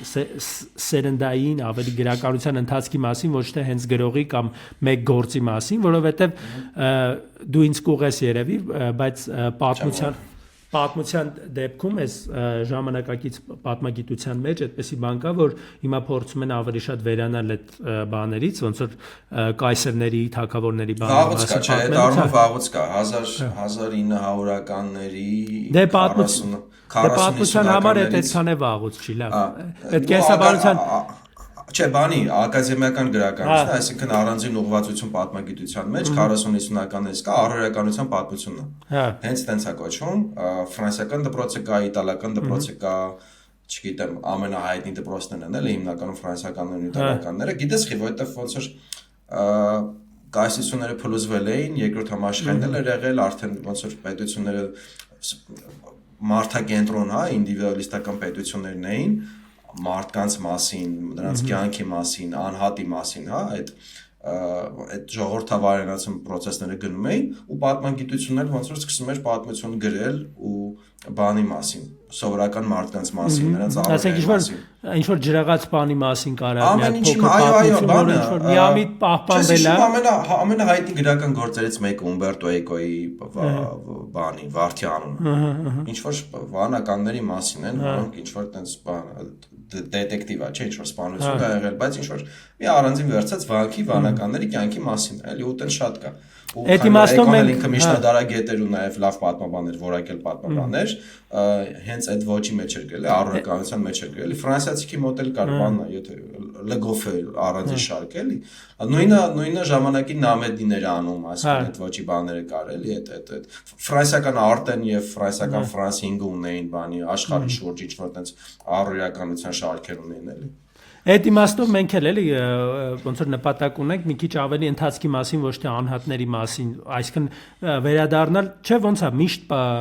գրականությունը բան, չգիտեմ, գրականագիտության նաև ինչ որ ժամանակի մեջ են, որ ասում են մաղվում է, մնում է կարևոր է, բայց շատ ժամանակ հակառակն է լինում իմ կարծիքով, կարևորը, որը այդ ընթացքն էր հենց այդ ժամանակի, մնում է այնտեղ բան ձեռնահարկում, մնում է այնտեղ, որտեղ ոչ մեկի ձեռքը չի հասնում։ Որովհետև հիմա օրինակ խոսացինք, չէ, Հովհաննես Գրիգորյանից, իրենց սերնդից ինչ որ առումով շոշափեցինք, թե որ դասական գաղափարներից դուրս էին գրում, ինչ որ փորձում էին, ինչ որ երիտասարդական այդ բախում անցյալի հետ, բայց ոչ թե չարեցենց պես այդ հեղափոխական, որ բոլորին սպանենք, թափենք եւ այլն այդ բանով ոնց որ ավելի համեստ է, սիմվոլիկ իմաստով, այլ ոնց որ մի քիչ ուրիշ բան անենք, տեսնենք ստացվի թե չէ, պարտադիր չի որ տրադիցիան անընդհատ մենակ նույն։ Այսինքն ավանդականությունը ու տրադիցիան պահպանելը ձևի պահպանումը չի, բովանդակության պահպանումն է, էլի։ Կարաս էլի գրես քո Հայաստանի մասին, քո հայրենիքի մասին, բայց պարտադիր չի նույն ֆորման, ինչ որ Տեյրանն է գրել կոպիտ ասած, էլի։ Այդ բանը կա ու նաև այտենց իտալացի փիլիսոփա կա Ջորջո Ագամբենը, ասում էր, որ ավանդապահները պապանողականները ասում էր իրենք պապանողական լինելու համար պետք է ամենանորարարը լինեն, որովհետև ասում եմ ուզես կյանքը փոխվում է շատ արագ ու դու եղածը պահպանելու համար պետք է ահավոր նորարար լինես, որ կարողանաս ոնց որ այդ նորարարական ֆորմայի մեջ քո այդ ավանդական բաները պահես։ Հա, այդ իմիջիալոց տենց բան խորհուրդ է, նաև մենակ իրենց համար չի, օրինակ նույնը եթե վերցնենք, չգիտեմ, բիզնեսմենների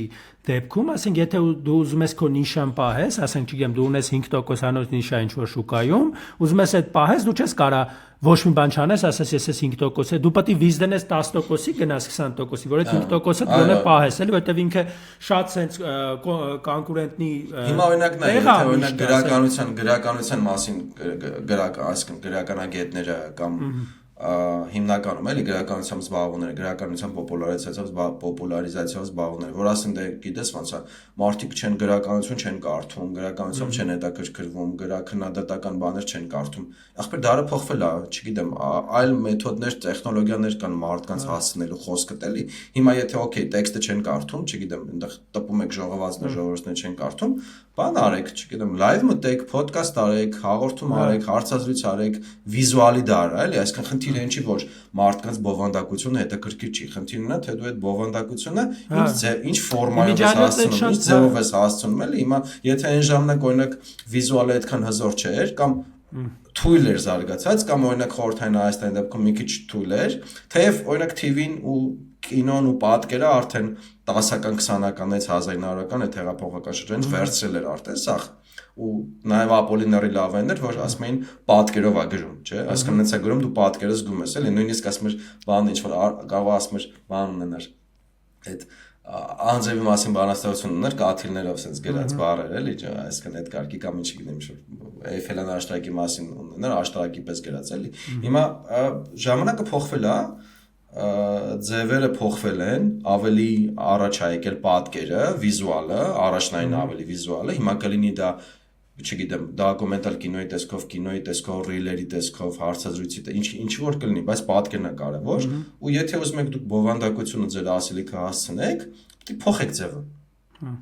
Պոեզիայի դեպքում մեր պապերը, հա, այնտեղ չգիտեմ, դե այնտեղ գրել են գրականաթնդական, թող գնան կարդան, ես գրում եմ կարդացող չկա, կամ պոեզիայի դեպքում դա բանել կա, էլի։ Բանը բառապաշարը պետք է փոխես, օրինակ մեզ շատ են մեղադրում, անընդհատ քանի 12-13 եթեր են կարել, անընդհատ գրում են, ասում են սոցիալական ցանցերում են գրում YouTube-ում ավելի քիչ, բայց սոցիալական շատ են գրում։ Այս ինչ բառապաշարով են խոսում, այս ինչ բառեր են օգտագործում, չի կարելի այտենց գրեիք խոսալ, չի կարելի այտենց կենցաղային խոսալ։ Եղբայր, կարևորը բովանդակությունն է, թե բովանդակությունը ոնց կհասցնես։ Եթե ես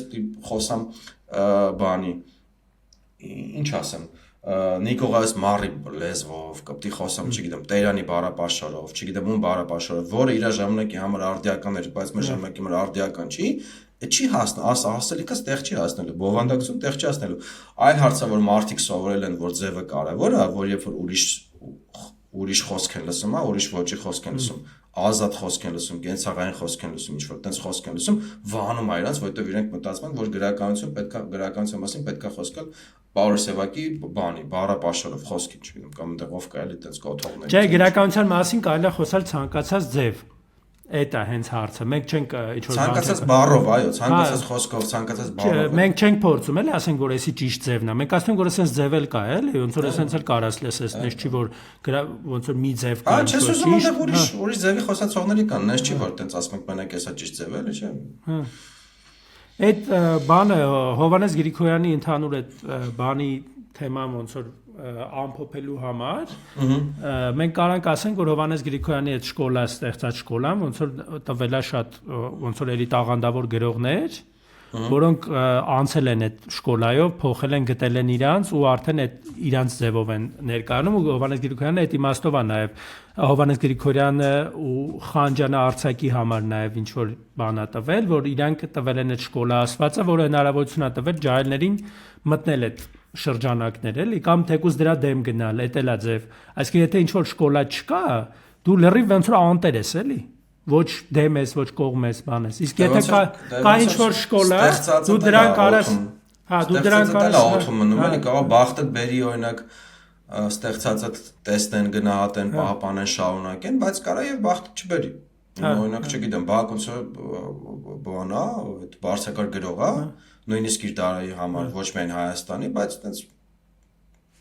Չարենցի պես բան չի ար, բախտը չի բերել, այսինքն այդ բանը չկա, ավանդույթը չկա պահպանություն։ Հիմա իրենք փորձել են այդ ոնց որ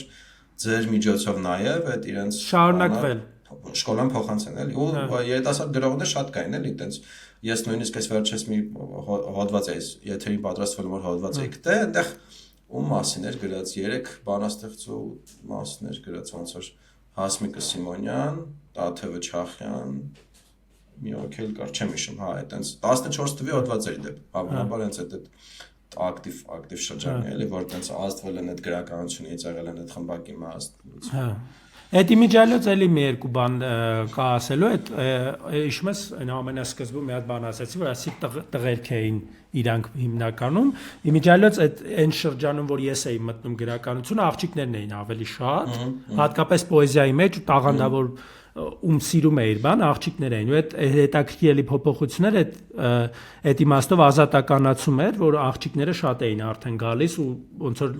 արդեն լավ հիմնավոր ոդք էին դրել ու ոնց որ շատ սիրելի էին շատ լավ գրողներ կային էլի աղջիկ ու տղերքն էին ավելի քչություն անում ես հիշում եմ որ այդ ժամանակ է լինում որ մի կամ երկու հոգի էր լինում այդ հավաքների ժամանակ ասենք 10 պլյուս աղջիկ էր ու 1-2 տղա Էդ էլ էր էլի հետո։ Դե բան էլ կա, այսինքն էմանսիպացիայի ճանապարհը։ Համ էմանսիպացիայի պահը կա, համ էլ բան էլ միշտ պետքա նաև ոնց որ բանականության բանով գնանք, այն որ ասում եմ որտեղից է փողը, այտենց մի հատ բան կա, չէ՞, միշտ որ փողը որտեղ է, փողն էս մանգալի, միշտ սովետի ժամանակ գրականության մեջ փող կար ու տղամարդիկ ոնց որ շատ էին կարողանում զբաղվել հետաքննող լրագրողների կրեդոնը ասում է follow the money, այսինքն եթե ուզում ես օրինակ բանը այդ սխեմաները գտնես բան, տես փողը որտեղից է գել է, ուրա գնաց է, ոնց է ֆրացել, ոչ ճարճամփին Նարեկ Նալբանդյանին կգտնես էլի։ Հա, այդ բանը կա էլի, որ նկատի ունեմ շատերի համար, ոնց որ քանի որ ֆինանսական ինքը ոչ մի բան չուներ ու չունի, ոնց որ մի քիչ փոխվել է դեմոգրաֆիան այդ իմաստով էլի ընդհանուր քիչ են սկսել գրել դե մենք եթեր ունեցել ենք խորհրդային գրողների մասին ոնց է ստեղծվել խորհրդային գրողների միությունը Ստալինի դերը Գորկու դերը եւ այլն այդ հաղորդման հղումներ կլինի նայեք մենք խոսում ենք որ օրինակ Ստալինը հետո նաեւ Խրուշչով եւ այլն ասում են դուք բանը հոգիների ճարտարապետներն եք էլի դուք ոնց որ իդեոլոգիական մարտիկներն եք ու դեռ Գորկուց բանից սկսած որ նայում ես խոսքի ինչ բյուջեներ են ունեցել իրանք իսկապես էլիտա են եղել ֆինանսական առումով, ազդեցության առումով, սոցիալական, քաղաքական, մշակութային ազդեցության առումով ու ինքը նաև սովետը պատրիարխալ հասարակություն էր, հատկապես 30-ականներից, որտեղ ի սկզբանե սովետական պրոյեկտը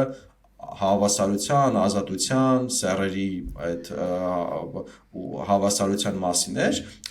նույնիսկ բան կար, չէ, այդ ամուսնությունները շատ չէր խրախուսվում իրար հետ ապրել, բան եւ այլն կար, առանց էլի այդ ֆորմալ բաների, բայց հետո այդ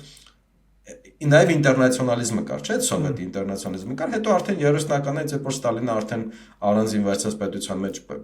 առանձին վերցած երկու կոմունիզմ կառուցելու այդ ազգայնական պրոյեկտը նաև մցրեց, էլի դարձավ պատրիարխալ, իսկ պատրիարխալը ոնց որ տղամարդիկ միշտ բան են էլի, որովհետև հա, միշտ առաջին պլանում են ու չգիտեմ, օրինակ չենք ունեցել գրողների միության նախագահ կին գրողների միության Հայաստանում օրինակ Հայաստանի գրողների միության նախագահները կամ գրողների միության միշտ իրանք ահավոր քաղաքականացված են եղել են քաղաքական էլիտայի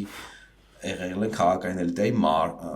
մասը շատ դերի հարաբերություններ ունեցել նույն Հրանտ Մաթևոսյանը Լևոն Տեր-Պետրոսյանը այս վերջերս բան կար Միլիտոնյանը Վազգեն Սարգսյանի Միլիտոնյանը, եթե չեմ սխալվում, Վազգեն Սարգսյանի խոսնակները, օգնականներով էր, չգիտեմ, հետո դարավ բան, չէ, կամ նույն բանը, որ սպանվեցել է, եւ մենք ունեցել ենք նույնիսկ գրողների միության նախագահ, որը սպանվել է։ Հավանաբար չգիտեմ։ Վարդգես Պետրոսյանը, հավանաբար ինչ որ չգիտեմ, քաղաքական կամ տնտեսական 94 թվականի ապրիլի 15-ին է սպանվել, այդ օրը ես ծնվել եմ, ոնց որ ասում եմ, ես իծնե կանկուրենտ չեմ տանել։ Այո, այդ պատրիարխալ սիստեմա եղել է, ինքը ազդեցիկ ա եղել ֆինանսական առումով։ Այդ երբ որ դուրս ա եկել մնացել է։ Երբ որ փողը սովետը բլել է, փող չի եղել, թեմա չի եղել։ Երեքը ծրվել են տնտեսական իսկական սիրահարներն են եկել։ Հիմնականում պարզվել է կանայք են։ Այո։ Շատ գրում ավելի։ Այդպես մի բան կար, գիտես, չէ, այդ 1910-ականներին, 10-11 թվին այդ ռուսական հեղափոխության ժամանակ, հոկտեմբերյան հեղափոխության ժամանակ մի հայտնի արտահայտություն կա, իրական արտահայտություն է։ Եսենին ասում եմ, մինչև հեղափոխությունը մեզ մենակ հրյա աղջիկներն էին կարդում։ Գրագետ բան, տենց հետաքրքրված։ Ազատություն տենչացող բանջագիր ոնց է դա։ Դե Եսենը ոնց որ ոնց որ բաներ, այդ ռուսական կայսրության ու նաև խորհրդային շրջանի ոնց որ Քյարթու գյուղի գրողեր էլի ջոգիր, ոնց օրինակ եթե Մայակովսկին քաղաքի գրող էր համարվում, այդ քաղաքի բնակչության բաններ, ես ելնեմ ոնց որ գյուղի բնակչության բաներ, ասում եմ մինչև ապսուն մեզի հրի աղջիկներն էին կարդում էլի, yəni այդ բանով էլ այդ էմանսիպացիայի ձգտող բան, այդ բանաստեղծության միջոցով սենց էլ շատ բովանդակալից եթեր եղա ուսանք կհավանեք երևի արդեն ոնց որ ավարտելու գնանք ուղղակի կարանք ասենք վերջում որ պարտադիր կարդացեք Հովհաննես Գրիգորյան ինձ թվում է շատերը կարդացել են այնտեղ շատ լավ բան եղավ ոնց որ Բաբկեն Չոբանյանը մի երկու բանաստեղծություն Հովհաննես Գրիգորյանից կարդաց ու ինքը ոնց որ ասում աստծուց ինչ կուզեի Բաբկեն Չոբանյանի ձայնը կուզեի ոնց որ ասում ինքը որ կարդում է ամեն ինչ արդեն ազդեցիկ է դառնում էլի ու շատ ոնց որ ինչ որ իմաստով գտել է իր ընթերցողը Հովհաննես Գրիգորյանը բայց ցանկալի է որ ոնց որ բոլորն էլ կարդան իմանան էլի որ այտենց բան կա հաստատ կհավանեն շատ գործեր հաստատ իրենց կգտնեն շատ գործերի մեջ որովհետև ինքը հենց իջել է ոնց որ փողոց ու գտել է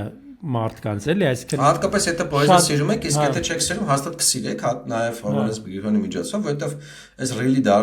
ռեյլի դարում անընդհատ սկրոլի դարում այդ դում սկրոլի դարում այդ պոեզիան ինքը ոնց որ լավ հնարավորություն է մի պահ ուղղակի դադար տալ ինչ որ